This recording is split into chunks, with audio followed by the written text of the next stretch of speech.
अस्सलाम वालेकुम रहमतुल्लाहि वबरकातुह। इस दरमियान में बहुत सारे दोस्त अहबाब ने फ़ोन करके और मैसेजेस से हीरा ग्रुप ऑफ कंपनीज़ के हालिया पेशरफ्त के ताल्लुक़ से मालूमात करनी चाहिए और जानकारी हासिल करनी चाहिए।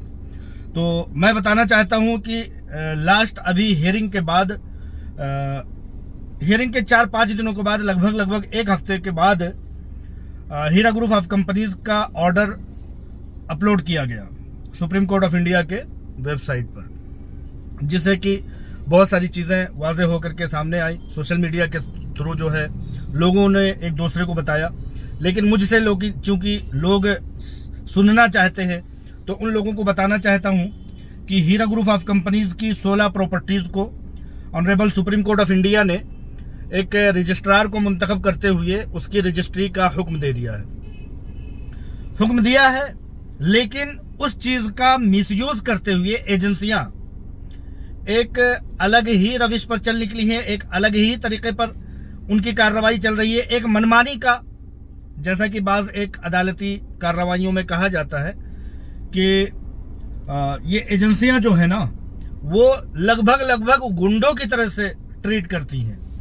तो यहां पर हीरा ग्रुप ऑफ कंपनीज के मामले में एजेंसियां जो है वो जांच एजेंसी की तरह से नहीं बल्कि गुंडागर्दी के हिसाब से कार्रवाई करती हुई दिखाई दे रही है।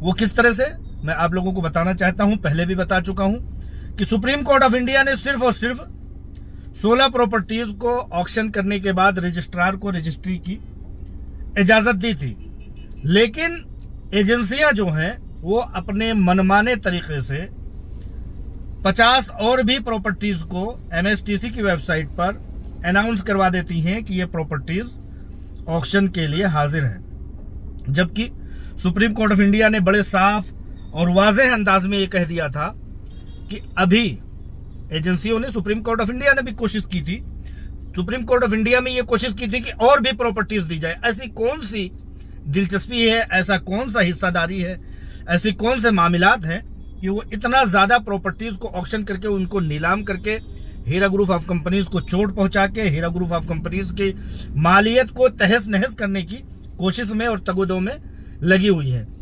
तो एजेंसियों ने कोशिश की कि सुप्रीम कोर्ट ऑफ इंडिया में यह कहा जाए कि और भी, यानी कि दीगर रियासतों की भी प्रॉपर्टीज को इन्हें ऑक्शन करने की इजाजत दे दी जाए। तो सुप्रीम कोर्ट ऑफ इंडिया ने कहा कि नहीं, अभी इनके काम, इनके मामलात मुकम्मल करके ले आकर के दिखाओ।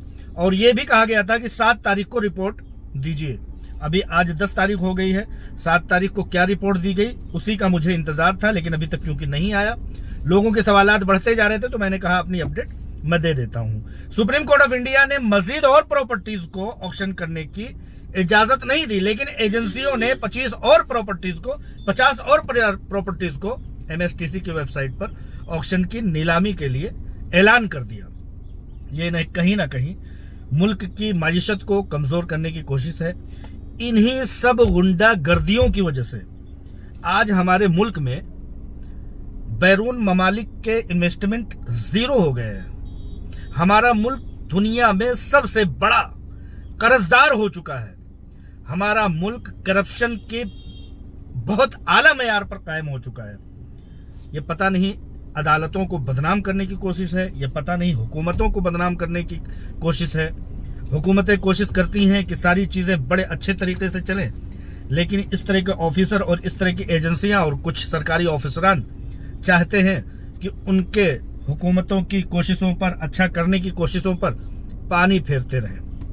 तो कुछ इस तरह से हीरा ग्रुप ऑफ कंपनीज के साथ इल्लीगल मैटर, इल्लीगल कार्रवाइयां, मनमानी कार्रवाइयां चलाई जा रही हैं। उसी चीज को चूंकि मैं सदर जमहूरिया, प्राइम मिनिस्टर ऑफ इंडिया, वजीर खजाना या हमारे मामलात से चीफ जस्टिस ऑफ इंडिया, हमारे हीरा ग्रुप ऑफ कंपनीज के मामलात से जिनका कुछ भी जर्रा बराबर भी लेना देना है, हीरा ग्रुप ऑफ कंपनीज के सरमायाकार या तमाम हिंदुस्तान भर की मीडिया, उन लोगों को मैं इत्तला देता रहता हूं कि हीरा ग्रुप ऑफ कंपनीज की क्या हालत है।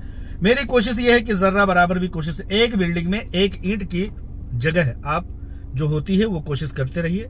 अल्लाह तबारक व तआला ने जिस दिन मुकद्दर किया, कबूल करना चाहा, तो एक नाचीज की आवाज भी जो है आला ऐवानों में पहुंच करके वो हंगामा बर्पा कर सकती है। लिहाजा इसी कोशिश के तहत, इसी एक अदना से कोशिश के तहत मैं ये कोशिश करता रहता हूँ, करता रहूँगा इंशाअल्लाह ताला। अल्लाह तबारक व ताला जब हीरा ग्रुप ऑफ कंपनीज के मजलूमीन को, उसके सरमायाकारों को इंसाफ मुकद्दर किया होगा तो इंशाअल्लाह ताला वो सारे के सारे मुकम्मल इंसाफ मिल जाएंगे। एक प्रेस नोट तमाम हिंदी, उर्दू और इंग्लिश अखबारों को तमाम हिंदुस्तान भर के भेजा था, उसको थोड़ा सा मैं सुना देता हूँ, एक पैराग्राफ सुना देता हूँ। डॉक्टर नौहरा शेख और हीरा ग्रुप के हुकूक पर तवज्जो जरूरी, एजेंसियों की कार्रवाइयों और मुबैना अदम तवाज़ुन पर सवालात। कहीं ना कहीं ये चीज़ भी सवालात उठते हुए देखे गए हैं कि एजेंसियों को ज़्यादा तवज्जो दी जा रही है, हीरा ग्रुप ऑफ कंपनीज को कम से कम तवज्जो मिल रही है। तमाम तरह की तवज्जो, तमाम तरह की बराबरी के मामलात, चूंकि हीरा ग्रुप ऑफ कंपनीज के प्लेटफार्म पर भी 90% लोग अभी भी विराजमान हैं, उनको भी तवज्जो मिलनी चाहिए, लेकिन वो तवज्जो नहीं मिल पा रही है। एजेंसियों को धड़ाधड़ जो है तवज्जो मिल रही है, ऑक्शन, नीलामी की और रजिस्ट्री की तमाम तरह से कहीं तक हीरा ग्रुप ऑफ कंपनीज की सुनी नहीं जा रही है। हीरा ग्रुप ऑफ कंपनीज के वकला कहते हैं कि हमारी भी सुनिए, हमारे साथ भी बहुत कुछ ऐसा है जो काबिल तवज्जो है, काबिल गौर है, तो कहते हैं नहीं, आपको नहीं सुना जाएगा, नहीं सुना जाता है। तो उन्हीं सब चीज़ों पर एक तवज्जो की ज़रूरत है। ये कहा जाता है कि जो क्लेम किए हुए हैं उनकी लिस्ट जो आ रही है या आई हुई है, जिसके बिहाफ पर कार्रवाइयाँ हो रही हैं, जब हीरा ग्रुप ऑफ कंपनीज के वकील हजरात कहते हैं कि उस पर तवज्जो की ज़रूरत है, उसकी जांच की ज़रूरत है, तो नहीं सुना जा रहा है, उसको सुने जाने की ज़रूरत है। अदम तवाज़ुन चल रहा है, बराबरी नहीं है, डामकडोल मामला है। हिंदुस्तानी बाशिंदे सब हैं, हिंदुस्तानी रेवेन्यू को मजबूत करने का काम हीरा ग्रुप ऑफ कंपनीज भी करती थी, लिहाजा उस पर भी तवज्जो देने की ज़रूरत है। तो इसी चीज़ को लेते हुए, इसी चीज़ को मद्देनज़र रखते हुए मैंने एक प्रेस रिलीज़ आप लोगों तक पहुंचा दिया था। डिस्क्रिप्शन पर ये प्रेस रिलीज़ आपको डाल दी जाएगी, अगर ज़रूरत होगी तो तफसीली तौर पर पढ़ने की, तो उसको पढ़ लीजिएगा। कहने का मतलब यह है कि कुल मिलाकर के अभी हीरा ग्रुप ऑफ कंपनीज के मामले की ताज़ा कोई सुनवाई नहीं हुई है। अगर कोई ताज़ा सुनवाई होती है, कोई नई अपडेट आती है, तो इंशाअल्लाह ताला उसको लेकर के आप लोगों तक ज़रूर आऊँगा। दुआओं की दरख्वास्त के साथ मैं मुतीउर रहमान अजीज़, अस्सलाम वालेकुम रहमतुल्लाहि व बरकातहू।